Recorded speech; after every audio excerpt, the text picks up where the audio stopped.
გაგვიმარჯოს ჩვენ ყველას, ვისაც ძლიერ გვიყვარს ლიტერატურა. დღეს დავისაუბრო ინსტინქტზე, იმიტომ რომ მასალა დამიგროვდა და ყველაზე, ასე ვთქვათ, ალბათ აქედან უნდა დაიწყო ყველაფერი, ხო? იმიტომ რომ ინსტინქტი არის ადამიანის პირველი სასაცილო ენერგია. და ამ ენერგიიდან იწყება ყველაფერი, როგორ უყურებ ამას, როგორი დამოკიდებულება გაქვს იქიდან აშენებ რაღაცას და ქმნი აგებ ჭანსაღ დამოკიდებულებას საკუთარ თავისადმი და სამყაროსადმი, ან ჩერდები ერთ ადგილას და გადადიხარ რაღაცა ბნელი სამყაროს ბნელი ხედვის მოდში, შეიძლება ასე ვთქვათ. ორი ლექსი მაქვს, ერთი არის გვარსართავ ასახელები, იმიტომ რომ ის პოეტებია და მწერლები, ვაინმწერლები, რომელსაც მე მწარედ ვაკრიტიკებ და იმისთვის ვიყენებ, რომ ბავშვებს კონტრასტი დავანახო, იმიტომ რომ თუ არის ცუდი ვერ გაიგებ რა არის კარგი და ალბათ ნებისმიერი ასე ვთქვათ დემაგოგიის და ნებისმიერი რა ქვია ამას კაცო ცრუ მოძღვრების ცუდი მხარე სწორედ ის არის, რომ ადამიანები გაურბიან ცუდის დანახვას ყველგან საკუთარ თავში გარეთ და საბოლოო ჯამში კარგავენ ცუდის და კარგის აღქმას, იმიტომ რომ შეუძლებელია კარგი გაიგო თუ არ დაინახეთ ცუდი. ამიტომ გემოვნების ჩამოყალიბებისთვის, ან მაგალითად, როცა ვკითხულობთ ამ ვაინმწერლებს, ბავშვების უმრავლესობას ვაინმწერლები თავიდან მოსწონთ, ანუ ეს მარტივი სიუჟეტი, ადვილად ამოსაცნობი განცდები, ინსტინქტური ასე ვთქვათ, ინფანტილური განცდები, ხო? მე ზოგს შეიძლება რითმა ქონდეს კარგი, ზოგს შეიძლება ერთი სადღაც ადგილი ქონდეს კარგი და უკვე ფიქრობენ, რომ რატომაც არა, მშვენიერი მწერალია, მაგრამ გუში მაგალითად, როცა ვაინმწერალი და ოდიშარია სოხუმში დაბრუნება შევადა ერთ-ერთმანეთს, თქვენს რომ ოდიშარია რთული წასაკითხი მომწყინდა, და აქ ცხადი ხდება ის, რომ განათლება რომ მიიღო, რომ დაჭკვიანდი ამას სულიერი ძალისხმევა ჭირდება, ხო, კონცენტრაცია ჭირდება, გულთან ახლოს მიტანა ჭირდება ამბისა, რასაც ვაინმწერლები არ გაკეთებინებენ, რეალობის დანახვა ჭირდება, რაც მტკივნეულია, მაგრამ სწორედ ასე იზრდება ადამიანი, სხვანაირად არ გამოდის. ასე რომ გვაქვს როდის გაჩნდა, არა, ბოდიშით ეს არა, ეს მეორე ინსტინქტია. ხინკალი და ვაჟა-ფშაველას დამშეული. ჯერ წაკითხავთ ხინკალს. მეგობრები რო ვიხუტე გულში, სხვებზე მეტად რო დავთვარი გუშინ, მიდომ ვარ ცუდად, მიშრება ყელი, ქალო რაღაცა მაჭამეც ხელი. რით ვერ გაიგეს ასმელის ნორმა, მისაყვედურა მსუბუქად ცვალმა, ნუ ჯავრო, მალე გამოგაკეთებ, ცოტა მადრავე ხინკალს ვაკეთებ. მალე შეწყდება ჟენი წუხილი წყალმაც, დაიწყო ქვაბში დუღილი. დილადრია მოვზილე ცომი, ჩემი მხსნელი ხარ, შევაქე ცოლი. დამაიმედა და გამახარა, ნამზადი ქვაბში სწრაფად ჩაყარა, ხინკლები ჩემზე თითქოს ზრუნავდნენ და მდუღარაში ჩაყურყუმელავდნენ. თითქოს დანებდნენ, აფრა აუშვეს, მე ისეთი სუნი გაუშვეს, ისეთ არომატს გონება ვერ შლის, ცოტაც და ალბათ ჭკუიდან შემშლის. მოდის აღმძვრელი სურნელი მოდის, ძნელია დიდხანს გაუძლოლოდის. იქაურობას თუხთუხით იკლებს, გასკდომაზე აქვთ მუცლები ხინკლებს. ამოსაღები ჩამჩა სად არის, ერთი წუთი და უკვე მზად არის, გადავაბნია შავი პილპილი, ფეხებს ვერ მომჭამს აწის იკუდილი. პირს ნუ დაიწვა ცოტა აცალე, რა დროს მოცდა შედედა, შენ გენაცვალე, ჭამის სურვილი ისე დიდია, დამწვას მე უკვე ფეხზე მკიდია. და მერე აღარ ვიფიქრე დიდხანს, კუჩში ვწვდი ნაოჭ-ნაოჭა ხინკალს, ჩაუკბიჩე გემოს ვერ ახვწარ ენით და რადგან არ სურს დამექცეს წვენი, სწრაფად მოვხრიპეს ამო სითხე, აწი მოდი და რაც გინდა მკითხე. ერთი შეხედვით თითქოს არაფერი უწყინარი ლექსია, ხო, მაგრამ ამის ავტორს მესამე კრებული აქვს გამოცემული და კრებულის წინასწყვეტში უწერია, თუ რამე არ მოგეწონათო ხმას, ნუ ამოიღებ თომეც, ბევრი რამე არ მომწონს და არ ვიღებ ხმასო. წავკითხოთ ახლა დამშეული ვაჟა-ფშაველასი და ცოტა ცხადი გახდება, რატო ეს ლექსი ცუდი, რატო არ უნდა წერო ასე და არ უნდა გამოიტანო საზოგადოების სამშაბლოზე, საზოგადოების რაც არის. დამშეული. ქავთარი სათიბს წავიდა, ცოლს დააბარა ლელასა. წამომიღოდი ხავიწი სამხრეთ პურს ავსჭამთ ხმელასა. იმ დღის ქავთარის ნათიბი გახკვირვებია ყველასა. უსომს ცელს გაფოთებული გურგვინავს და კივის ვაჟია, მიელის წმინდის ხმიანცა ხავიც ჩაწურულს ჯამშია. კარგია ერბოტიალი ღონეს შეჰმატებს კლავშია. ზედაიწურა გორის პირს, არსად ჩანს დიასახლისი, კუჭი გამგელდა საჭმლისად, ქავთარს ელევა ხალისი. ბუტბუტებს გაჯავრებული რა იქნა ის აძაგლისი, ლელას დაფქული არ ჰქონდა წისქვილისათვის იარა, დაღამდა ჯავში მაშინღა ბულალა ჩაიზიარა, ერთან ჯამანი გამოფქუნა, მთელი ტომარა კი არა, სანამ ფქვილს პურად შეჰზელდა, ქავთარმაც ჩამოიარა. ცელ დერეფანში მიჰყუდა, სახლის კარშა აჭრიალა, ნაცარსახ ქექენ ბალღები, კუდურა ნენებ დღვიალა. ეხლა ჩემი გადამოვიდა. ოჯახის წევრები არ მოცდიან არაფერს. წადიებით.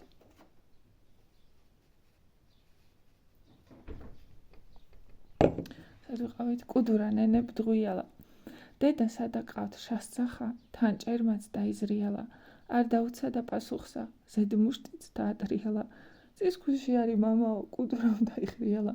აფასტად ბალხების ხრომა კარისკენ დაიგრიალა. ქავთარი ნამცეცებს ეძებს, სულ გადააჭყვენა ვარცლია. საუბედურო ტიალი რაღა ამჟამად დასცლია.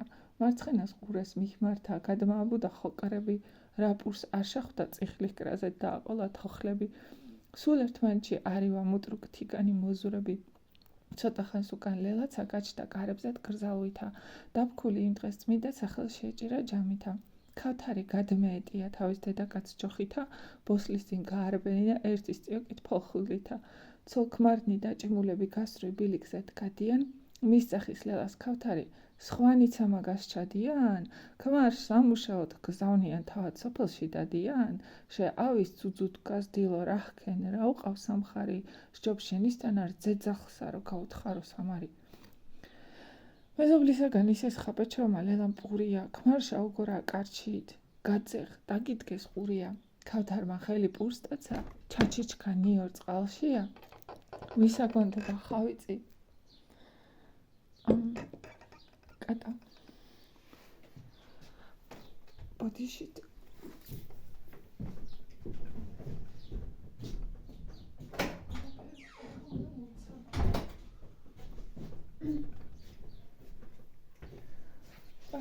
ვისაგონდება ხავიწი, ხო იქ ვიყავით ჩაჩიჩქანი ორ წყალშია, ვისაგონდება ხავიწი, ვისხა გაულის თავშია. გამოძღა ჩვენი ქავთარი პირზე დასცოს და ხმინია. ტუჩებს ხაილო ქსენითა როგორც სუნაგი ფინია. გადაეწვადა ფანდურსა დახკარა დაიწყო ღიღინი, პატრონის ხიარულებით თხამაც დაიწყო გიგინი. ანგელოზებმა ცაშიით გუნდად მაიღეს ბიბინი, კარქეივსია ქავთარი, აღარას დასტვა წუნიო, დადატრიალდა ოჯახში ტკბილი საუბრის სუნიო. ანუ რა არის განსხვავება ამ ორ ლექს შორის? პირველი ხინკალში არ არის რაიმე ამბავი, არაფერს არ გვასწავლის, არ არის ადამიანის შინაგანი რეალობის ის ელემენტები, რომლებიც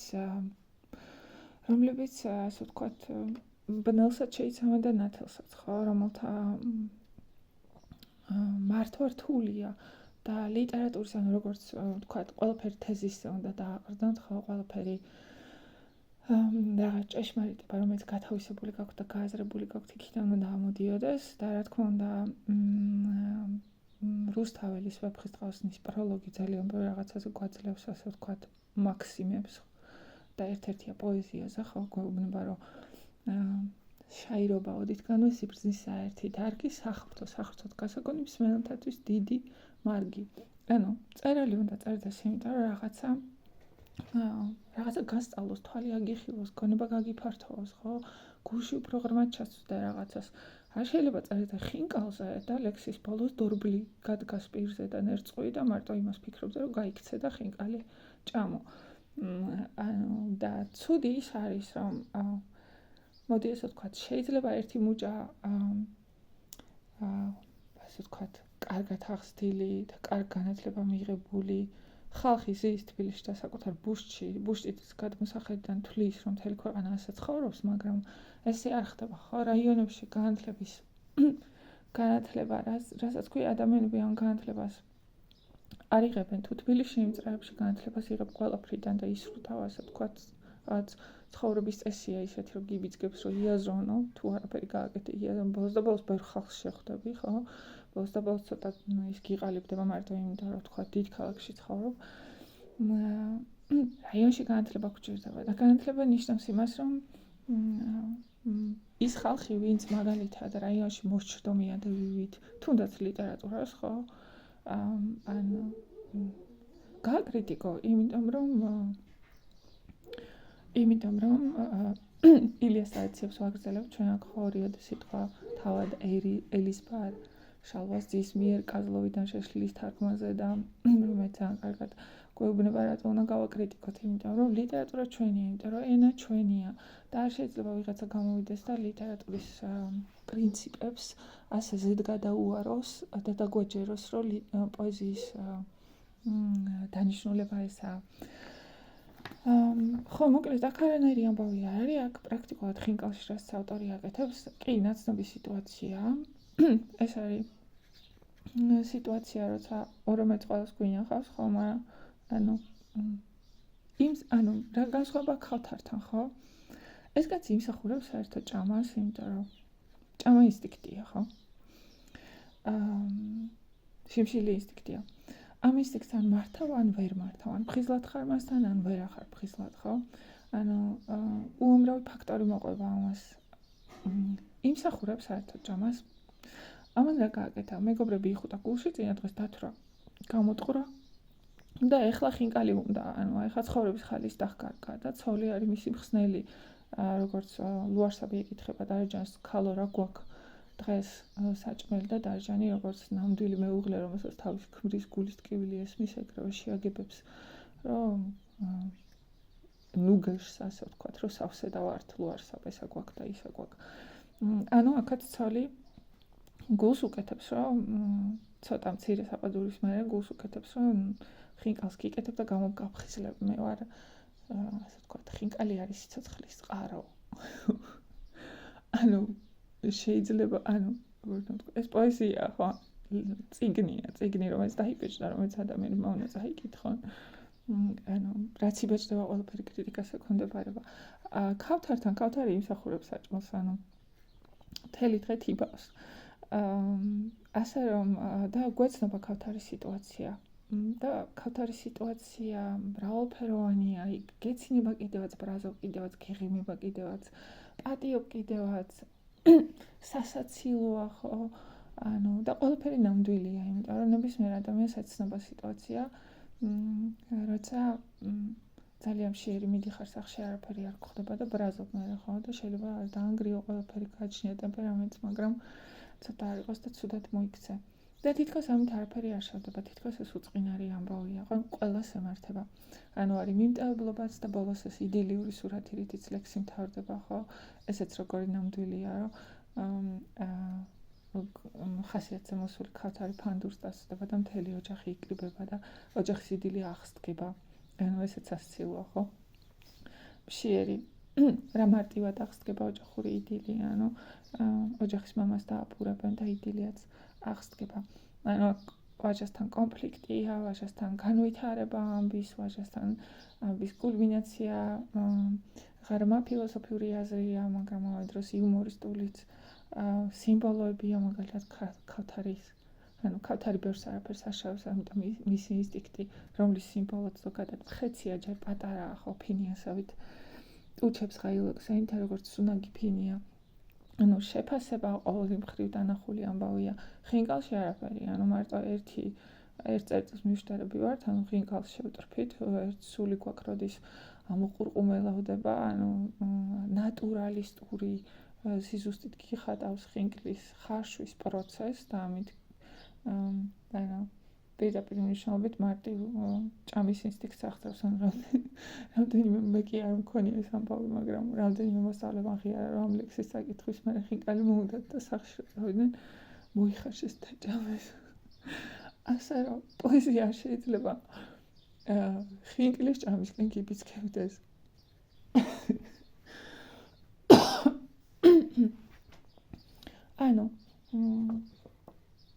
ხო, ან თუნდაც ეს მაგალითად ეს პათოსი ხო, ფეხებს გადავაბნიე შავი პირპილი, ფეხებს ვერ მომჭამს რაც სიკვდილი, ანუ რაღაცა ანუ ცხოვრება რთულია, ანუ ქავთარისა და ლელას ცხოვრება რთულია და საერთოდ ნებისმიერი ადამიანის ცხოვრება რთულია. გარეთ სამყაროა, რომელიც მუდმივად ტრიალებს და საჩაგაგდებს არც ხო სიმდიდრიდან სიღარიბეში.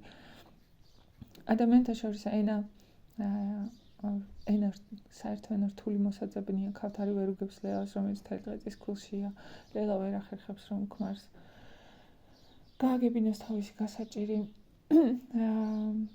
ანუ ქალის და კაცის ბუნება ქაოსურია და რთული ერთმანეთისგან განსხვავებულია. ანუ სამოთხერო შექმნა საერთო ენა მონახონ ცალკე პრობლემაა. მერე ქალი და კაცი ერთად იბრძვის ხო სამყაროს წინააღმდეგ და შენ მთელი ამ სირთულეების დანახვის მაგივრად რეალობის ის რომ დამანახო რეალობა ცხოვრებისა ხო დამანახო რომ ცხოვრებაში არის ბნელი და ნათელი ტრაგიზმი და ასე ვთქვათ იდილია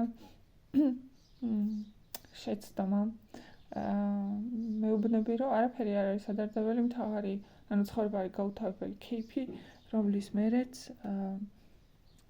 მერეც ხინკლით ვიქარვებ დარდებს და ეს არის ცხოვრება ანუ ამას მეუბნები ანუ კი ბატონო შეიძლება გამომართლებელი ქონდეს ამის ავტორს რომ იუმორისტული ლექსია მაგრამ ვაჟას ლექსიც იუმორისტულია ეს ხელს არ უშლის რომ რაღაცები ღრმად დაგანახოს ხო ანუ ქავთარის საქციელი თითქოს არაფერს არ აშავებს როგორც ვთქვით მის ინსტინქტი ჯერ პატარაა და ტუჩებს ილოკავს ენით მაგრამ სხვანაირად ამბავი ლორდ კიფანძის ტრაგედია უგმირო რომელიც ალბათ წაკითხული თუ არ გაქვთ ინტერნეტი ტრაგედია უგმირო სადაც მამა დამშეული ბავშვებისთვის ჭადს ესხულობს თუ მეზობელი აძლევს ხო ჭადის ფქვილს ერთ ჯამს რომელსაც მოზავს და მე იფიქრებს რომ მოდი სულ ერთ უკმას გავსინჯავა ხო ჭადის მამამაც აიტაცა კედიდან ჭადი აიღო გატეხა გასაგრილებლად დაბერა და გასასინჯად უკმა პირს ჩაიდვა თავს ხელს განუზომელი მან დააღეძრა მეორე უკმას სწავდა ენას და მაინც ჭამდა ბავშვები შემოვარდნენ მომეცი მამა მეც გადით თქვენ გასაწყვეტლებო მამა ერთი უკმა ბავშვები ცალი ხელით მილახა და ლაფაროში გაყარდა იქედანაც თვალზეც შემხმარი ბავშვები ძაღლებით კნაოდნენ და იწახდნენ მამა გვაჭამე ყურადღებას არ აქცევდა და მე ერთნაირად ჩაიმუჭა პირში ბავშვების მიერ მოტანილი ოხრახუში და წავიდა გადავიდა ტევში მიწვა კარგახას ისვენებდა გარეტიანებული თვალგახილული მთლემარი ანუ პრობლემა ის არის რომ ინსტინქტი პირველი სასიცოცხლო ძალაა ხო ამ სასიცოცხლო ძალის მორევა არავის არ შეუძლია მართვა შესაძლებელია და ჩახშობას ძალიან ცუდი შედეგები მაქვს იმიტომ რომ მუდმივი უაზრო უნაყოფო ომი უნდა გამოუცხადო საკუთარ თავს რომელიც თვითგვემის ცრუ შეხედულებების აგრესიის სასწარკვეთის უიმედობის მეც საბოლოო ჯამში არაფერს არ მოიტანს ხო ანუ ყველა ფანატიკური შეხედულება და მსოფლმხედველობა და რელიგია ამაზეა აგებული რომ ინსტინქტები ცუდია და ინსტინქტები უნდა ასე ვთქვათ ჩაახშო რაც უდიდესი შეცდომა მაგრამ ქავთართან ინსტინქტებს არ მოუტანია ისეთი მძიმე შედეგი მაგრამ ამ სიტუაციაში ინსტინქტების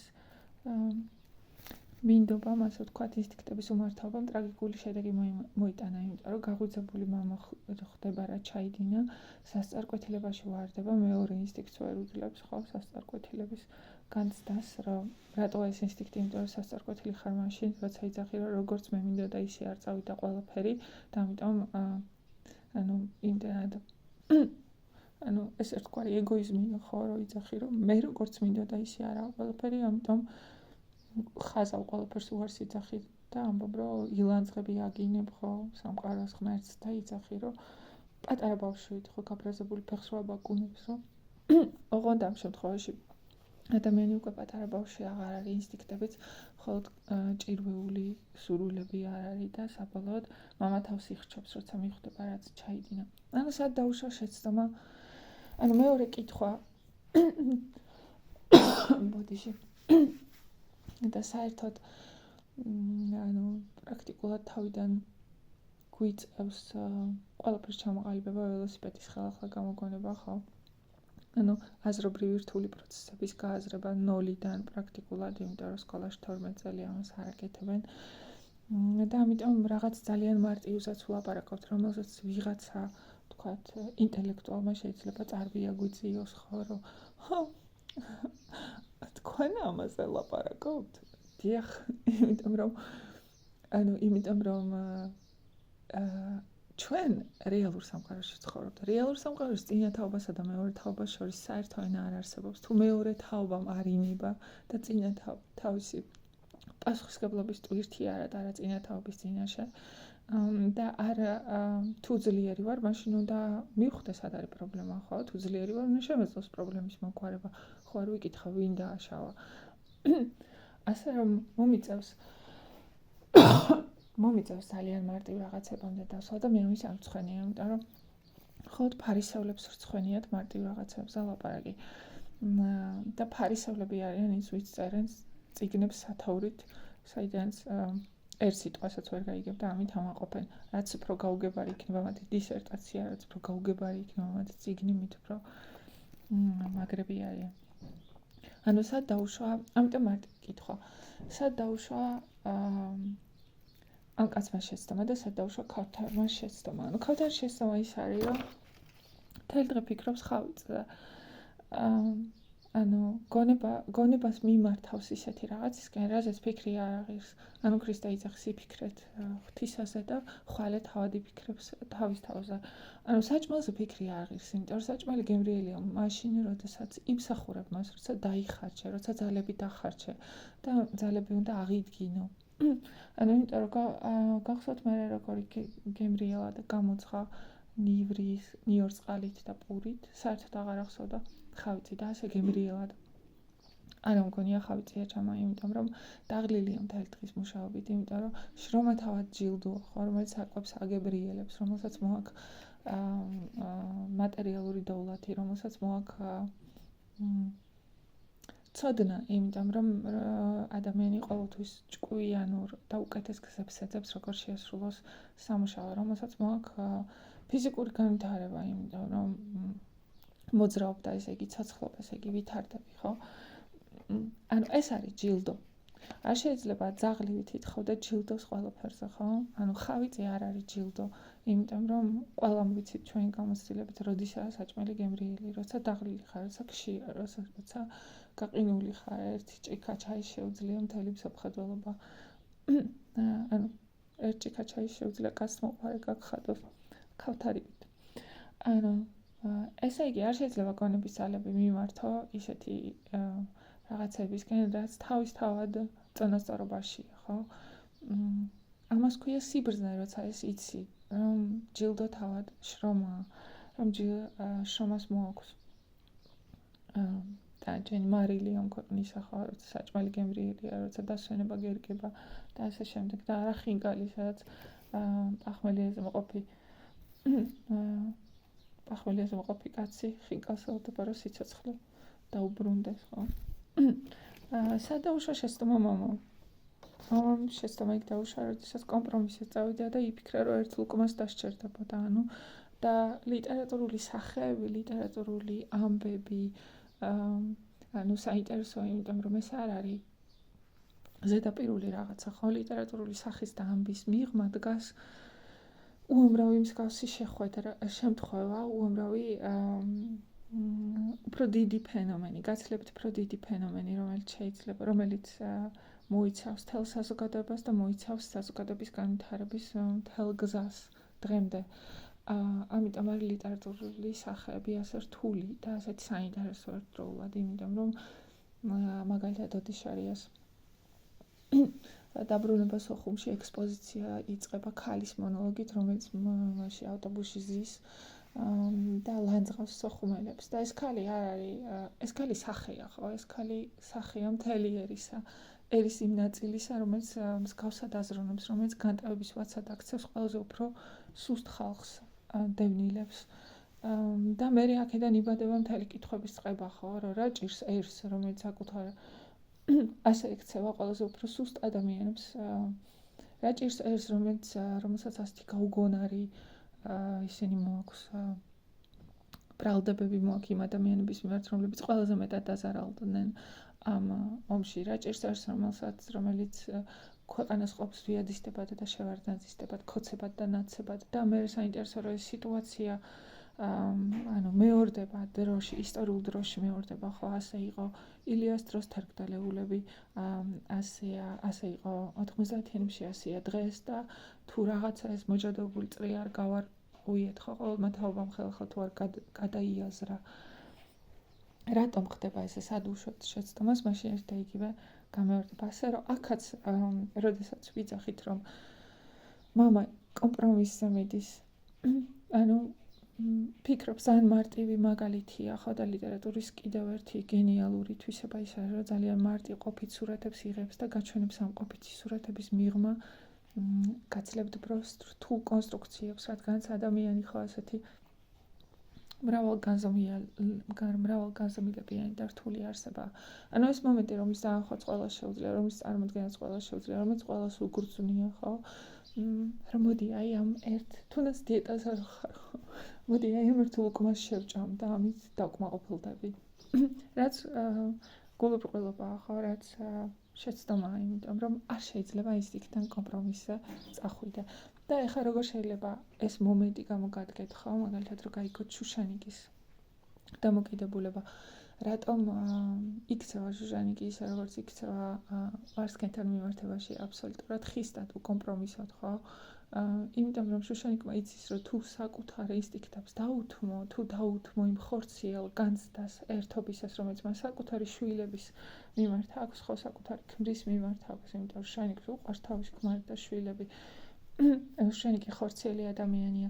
მაშინ ის ვეღარ შეძლებს ღვთისთვის, საკუთარი თავისთვის მიცემული პირობის აღსრულებას, ვეღარ შეძლებს ნათლად და შორიდან დაინახოს რაღაცები. მაშინ ხორცში დაიბნება, წვრილმანებში დაიბნება და დანებდება. ამიტომ არის შუშანიკი ასეთი უკომპრომისო, იმიტომ რომ ის ბრძენია, იმიტომ რომ მან ინსტინქტების ბუნება იცის, იმიტომ რომ იცის რომ კომპრომისზე წასვლა ამ მომენტში და ამ სიტუაციაში ინსტინქტთან არ შეიძლება. ინსტინქტებზე ძალიან კარგად გველაპარაკება ასევე გურამიშვილი, შოთა რუსთაველი ისე, როცა საყრდენი გჭირდებათ, ხო, პრინციპული საყრდენი, გათავისებული გაქვთ რაღაც, მე შეგიძლიათ ჩავკვირდეთ რას ამბობს შოთა და გურამიშვილი ამ საკითხთან დაკავშირებით. რუსთაველი ამბობს, გული კრულია, კაცისა ხარბი და გაუძღომელი, გული ჟამაჯამ, ყოველთა ჭირთა მთმო, ხინთა მდომელი, გული ბრმა უჩი ხედვისა თვით ვერას ვერ გამზომელი, ვერცა პატრონობს სიკვდილი, ვერცა პატრონი რომელი. უნდა გამოგიტყდეთ და იმ დღეს ინტერნეტში წავიკითხე ამ სტროფის აბსოლუტურად გარმიანული ახსნა, რომელიც არა ნაირ-რეალობას არ ეხება და კიდევ ერთი, რადგან ჩვენი პრობლემა დღეს რეალობიდან და საკუთარი თავიდან მოწყვეტა და უპირველეს ყოვლისა ეს იმიტომ ხდება, რომ ადამიანები ინსტინქტებს არ აღიქვამენ, ხო, საკუთარ თავზე არ მუშაობენ, ინსტინქტთან მიმართება არ გააჩნიათ, ინსტინქტურ დონეზე იმპულსურები ვართ დღეს. სასწაული რამე ეწერა, რომ თურმე აქ სხვადასხვა ტიპის გულზეა ლაპარაკი, სხვადასხვა ტიპის ემოციურ გრძნობაზე ლაპარაკი, რომ იქ თურმე არის ინსტინქტი, ყველაფერი გაერთიანებულია ამ სტროფში თითქოს, თურმე იქ არის ინსტინქტი, თურმე იქ არის ინტუიცია და ტოლვა რაღაც ნათლისკენ, ხო, უანგარობა, რაც ჩემი აზრით სრული სიგიჟეა. იმიტომ რომ აქ ცხადად წერია, რომ გული აქ ინსტინქტია და თან ხარბი და გაუძღომელი ინსტინქტია, ხო, რომელიც იღტვის მიზნისკენ და არაფერი არ აინტერესებს.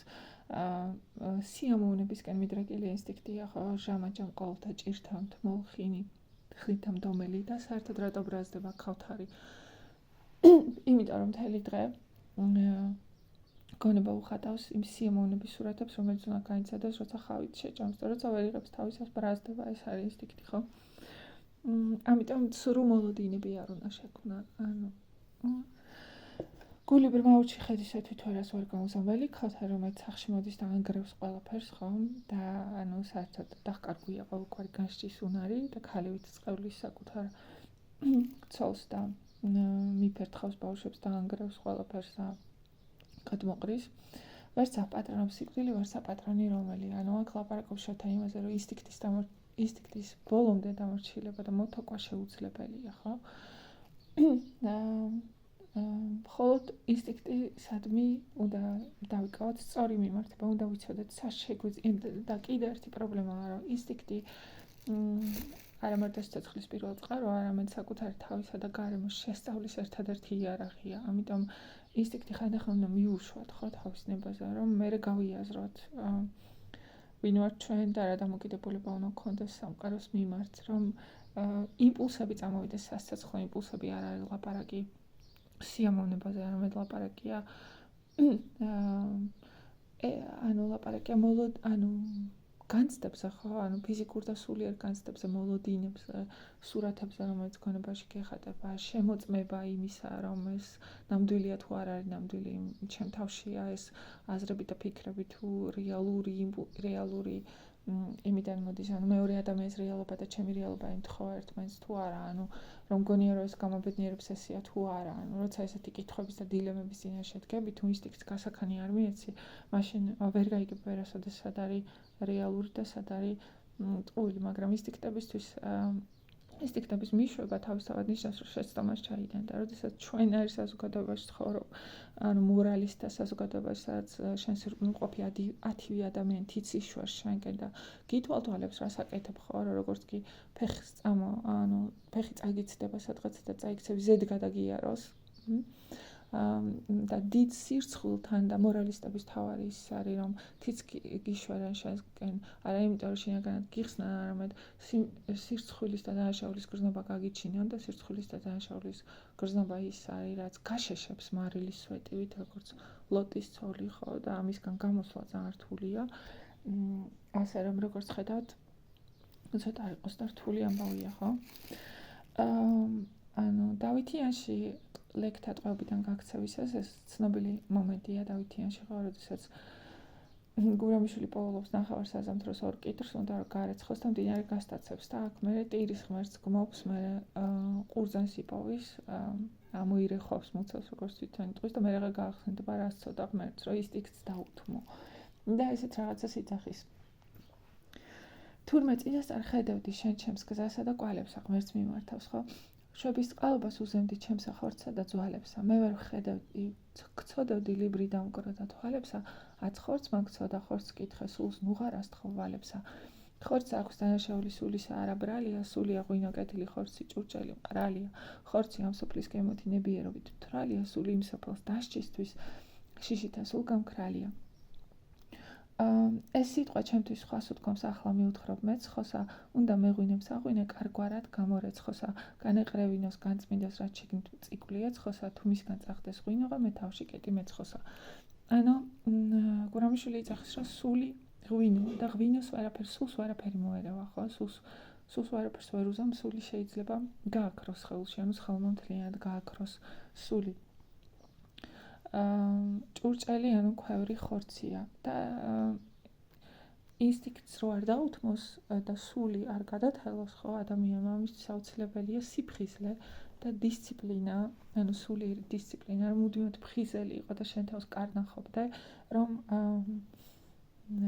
არ დაუთმო ინსტინქტს იმის გამო, რომ სიამოვნება ცდუნება, ხო, რომ სიამოვნება გექადის, რომ ჯილდო გინდა, იმიტომ რომ ყველა ამ შემთხვევაში მცირე ინსტინქტთან მცირე კომპრომისიც კი საბოლოო ჯამში შეიძლება დაუღებელი იყოს, იმიტომ რომ სულიერ დისციპლინას და ძალას გაცლის.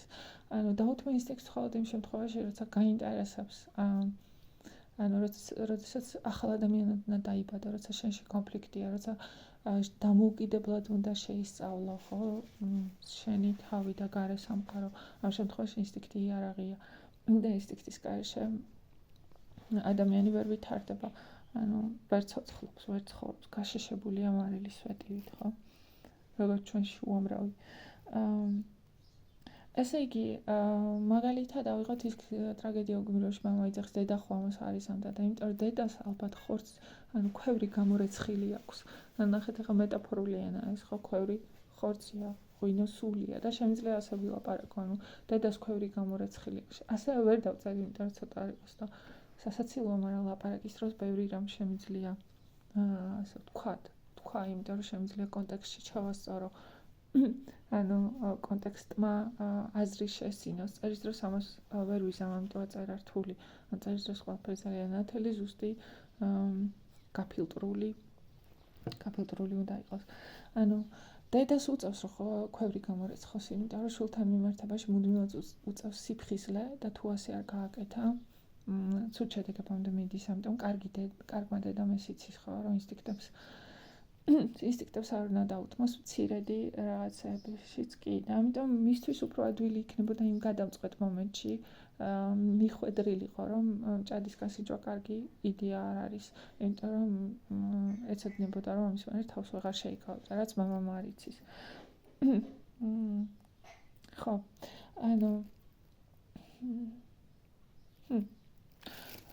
რაც შეეხება, ანუ აქ ამ ლექსებში ის არის ასე ვთქვათ, მარტივი ინსტინქტია, ხო, შიმშილი, რომელიც სხვათა შორის არც მარტივია, იმიტომ რომ ამაზე ადამიანმა შეიძლება უამრავი რაღაცა დააშენოს, მაგალითად ავიღოთ პლატონი.